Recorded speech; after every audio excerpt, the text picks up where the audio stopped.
Hello everyone, seed సైకిల్కి సంబంధించిన video already నేను మన ఛానల్లో షేర్ చేశాను. బట్ స్టిల్ చాలామందికి కన్ఫ్యూజన్ ఉంది. దాన్ని క్లియర్ చేద్దామని ఈ వీడియో చేస్తున్నాను.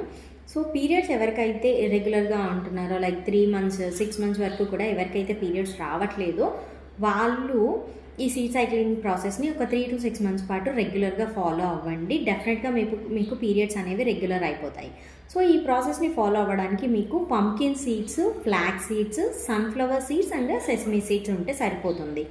సో మీకు పీరియడ్ వచ్చిన ఫస్ట్ డే నుంచి 14th డే వరకు, అంటే సపోజ్ మీకు December 1st వచ్చింది అనుకోండి period, December 1st to 14th day వరకు మీరు ఈక్వల్ రేషియోలో, అంటే equal amount of pumpkin seeds and flax సీడ్స్ని కన్జ్యూమ్ చేయాల్సి ఉంటుంది. సో ఈ 2 సీడ్స్ని కూడా డ్రై రోస్ట్ చేసి డైలీ 1 tablespoon కన్జ్యూమ్ చేస్తూ ఉండాలి.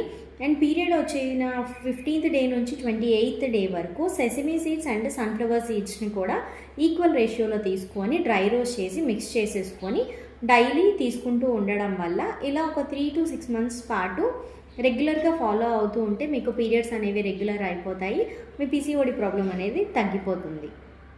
ఇటువంటి మరిన్ని హెల్త్ టిప్స్ కోసం మన ఛానల్ని ఇప్పుడే సబ్స్క్రైబ్ చేసుకోండి. Thank you for watching.